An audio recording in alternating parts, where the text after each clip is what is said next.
tuned to Planet Vero Radio. I am Cindy Schwartz, and this is the Patient Partner Show. We are broadcast on iHeartMedia and also podcast on Spreaker. Today, I have Robin Lettern on the show.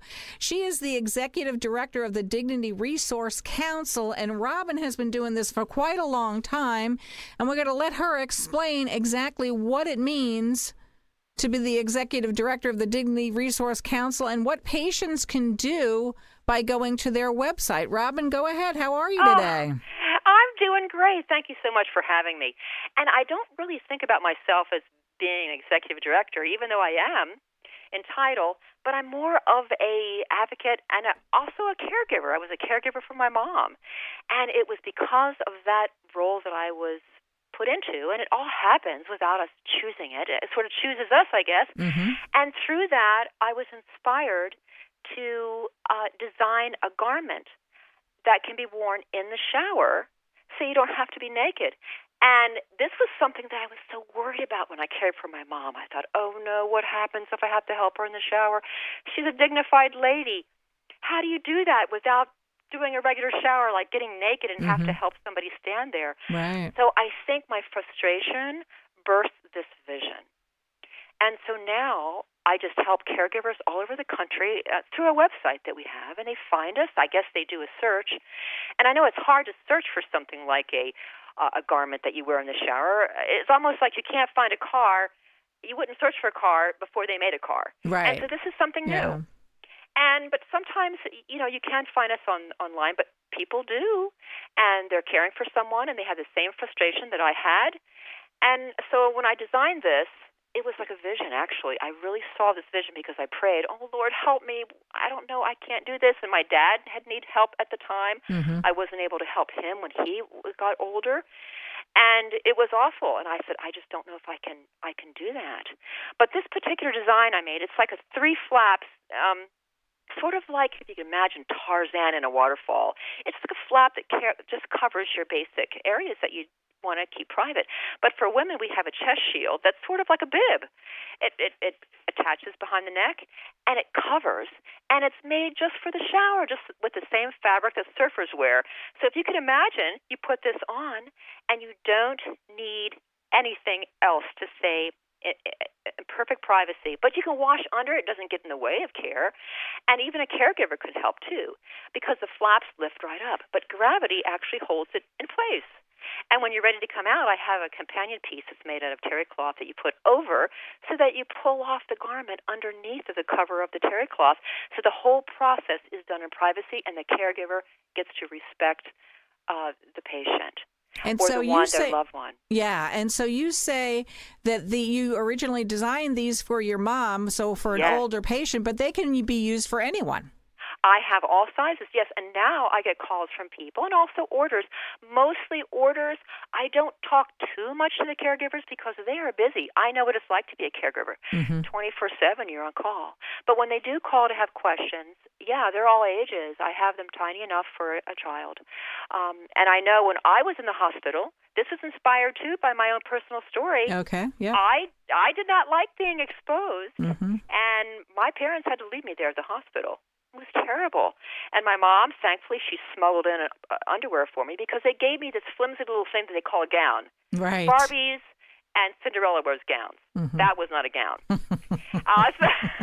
So she smuggled some things in me and helped me. But nonetheless, I think that experience perhaps helped me identify when it was going to be my mother's turn or I could help her. And that's when the vision was born. And many people have purchased these online. I have them in all sizes, even up to like XXX or even XXX. But it starts out at small. But so, any age. Any age. So give your contact information to get that, how they can order it. And do you have a price available? Oh, yes, right online. DignityRC.org, and there's different prices for the sizes in women's and men's, but it's easy to look up. And I don't know. We have a phone number too. If somebody really wants to chat, it's 844-678-4698, and they could call. But I have to tell you that you can learn a lot by going on the site. I have articles. I even wrote a book about my experience. It's called Yikes, I Need to Give Mom a Bath. Yes. That's the book. It's available on my website, and it's also available on Amazon, but we have a better price for those that want to visit the site. They can purchase one of these books. It's only $5.99. But I have everything listed there on the site. We try to make it easy for a caregiver because we know caregivers have little time. Mm-hmm. So we want to have everything there. You can see the garment, see the pictures. If you want to look further and read articles or study about, dignity preservation, it's all there. We have resources with links of other sites that could be helpful. But basically, the customers I get are all about their dad, their grandma, who they're caring for, their child, and they need help fast. They do need help fast because when you get in that situation, I've been in this situation myself, it's like you say in the book, yikes, I didn't know even to think about this. I'm like, how do you bathe these people? It's crazy until it happens. Or right. Like you said, when you were in the hospital, that's the same how we the partners, we call ourselves partners, to how we got together because we're like, no, we had no clue. Absolutely no clue that this happened. You're just whisk away, and you're right about the gown. Yeah, exactly. And I do want to say something about the hospitals. If you don't know your rights, you don't really have any. Right. So I think now it's good to read those patients' rights. You have a right to dignity, and you can request these garments. You could bring them in. In fact, some people purchase them so they could bring them into the hospital. You can. Okay. So, but basically, caregiving, that is what they seem to really work well for family members, or even if you have to hire somebody and you just want to keep your privacy. And who doesn't want to keep their privacy? I mean, I guess there's a certain percentage, and I'm not calling anyone out, but there's a certain percentage of people that it really doesn't matter to them, but I don't think that's the high percentage. No, especially when you do polls. I've done polls, and it's in the 90s. And I asked the question, if you had a choice, are you okay with somebody bathing you? And if so, would you want them to even ask you if you want a dignity garment? They said they appreciate asking, even if they said no. And a few brave men would say, well, I'm okay. But when I really dig deeper, they say, well, actually, I am embarrassed, but I can take it. And I said, well, that's fine. But if you know that you could have a garment, would you ask? Of course.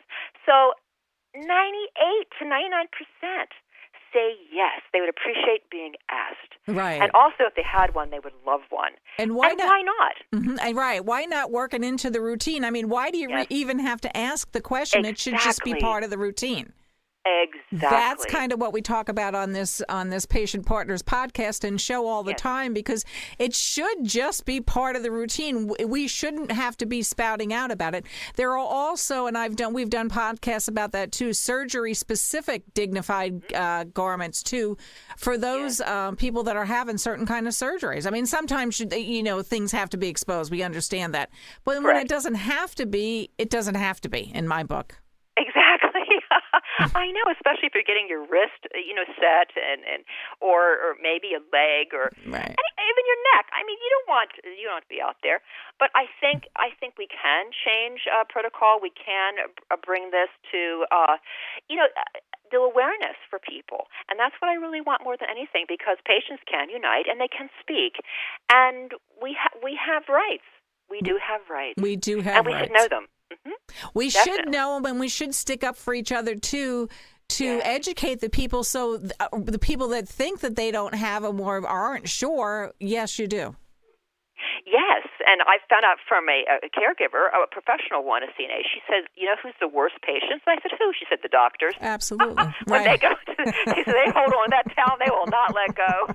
So you would think, you'd think they'd know. Anyway, Robin, we have like 40 seconds left. I want to give your website again, your phone number, and then I'm going to give Misty Roberts. She's one of our patient partners. Aww. She is at patientmodesty.org, and also the website for us here at Patient Partners is called patientrightsinfo.com, and you can reach us at info@patientrightsinfo.com. And Robin, your website and your contact? DignityRC.org for Dignity Resource Council. Very good. And your phone number real quick? 844-678-4698. Okay, and that's for Dignity Garments. Robert Leonard, Executive Director, but really you're hands-on for everything. I love being that way, too. I love it, too. You've been listening to Planet Vero Radio. Please stay tuned. Thank you.